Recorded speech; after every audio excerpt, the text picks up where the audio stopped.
mengkaji teori evolusi berdasarkan fakta ilmiah. Sebelumnya boleh perkenalan dulu Ibu dengan Ibu siapa?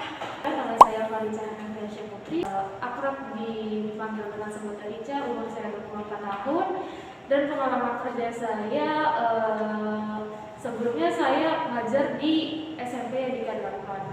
Itu kira-kira untuk pengalaman kerja saya itu saya 1 tahun lebih, dan ketika saya sudah ngajar di Yadika, pengalaman kerja saya juga ada di JSPM lainnya dan baru berjalan 3 bulan ini.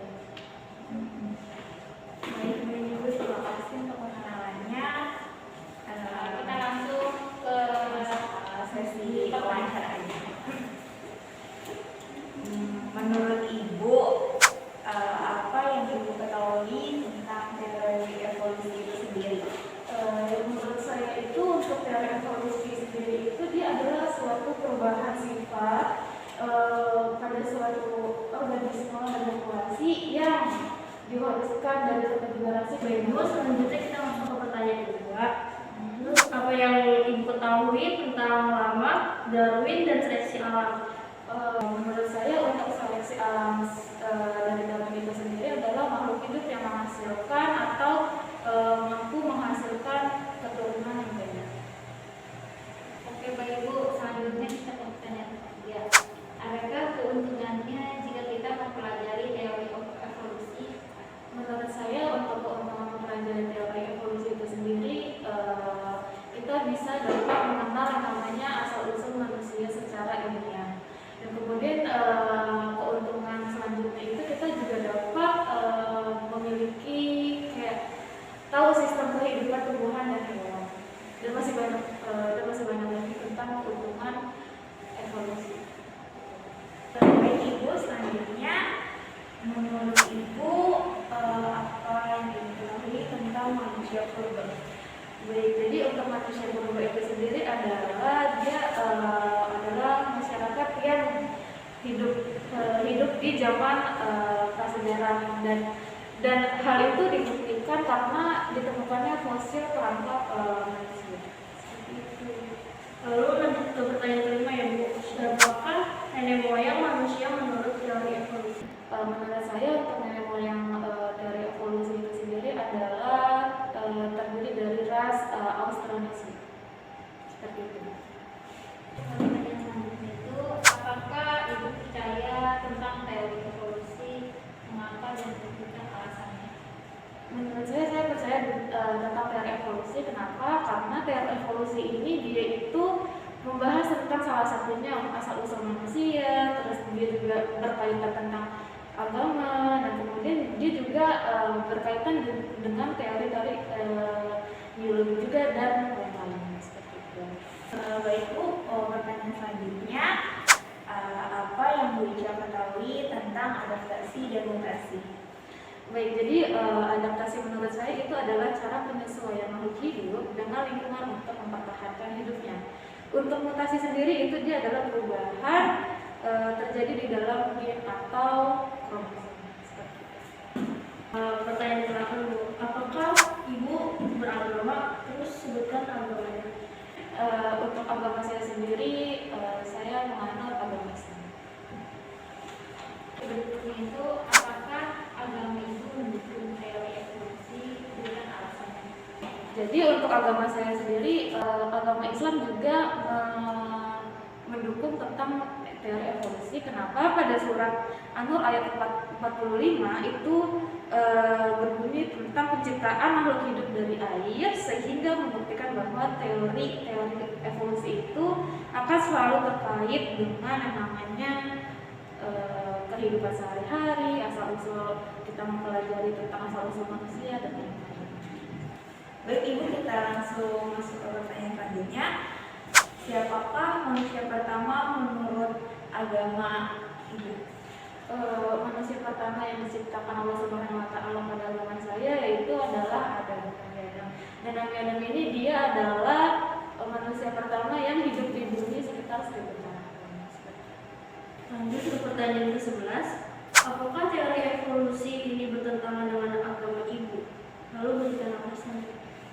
Tidak, yang tadi saya jelaskan untuk bertentangan dan tidaknya untuk agama saya yang tadi saya ulas di pertanyaan sebelumnya, karena yang teori evolusi itu berikatan dengan agama saya sendiri. Kenapa? Karena yang tadi saya sebutkan seperti yang kita mempelajari tentang asal-usul, terus bisa secara ilmiah atau sains, terus kemudian juga untuk teori evolusi ini berikatan tentang penciptaan makhluk hidup juga.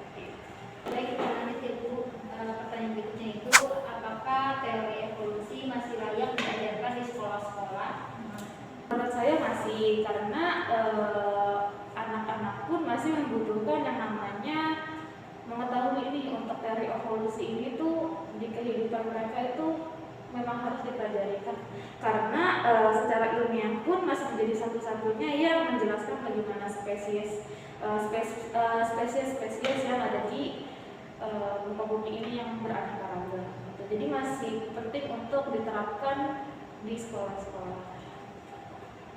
Baik Ibu, selanjutnya apa yang Ibu ketahui tentang Dajjal atau mata satu?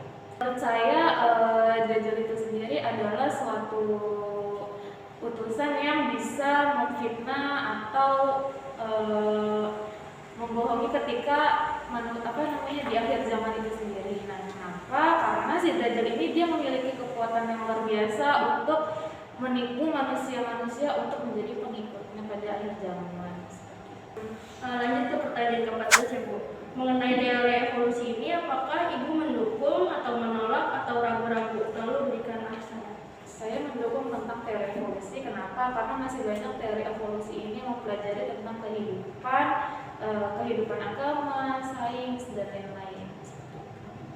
Baik, pertanyaan yang ke-15, menurut Ibu, mengapa teori evolusi, khususnya ini mengenai evolusi pada manusia, masih dipelajari sampai sekarang? Menurut saya masih harus dipelajari. Kenapa? Yang namanya kita mempelajari tentang teori evolusi, apalagi teori evolusi manusia itu kan kita bisa tahu kan untuk asal-usul manusia itu seperti apa, terus kemudian mengenai manusia purba itu seperti apa, dan lain sebagainya. Menurut saya itu masih penting untuk dipelajari atau masih diterapkan terutamanya di sekolah, untuk anak-anak juga mengetahui tentang teori evolusi itu sangat penting untuk dipelajari di kehidupan sehari-hari.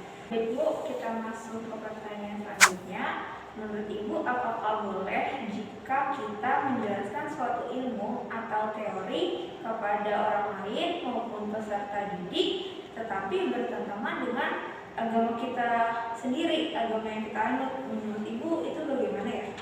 Menurut saya sah-sah saja gitu kan, yang namanya kita hidup ini bersosialisasi, beraneka ragam, bineka tunggal ika juga. Jadi walaupun menurut agama saya sendiri, agama Islam ini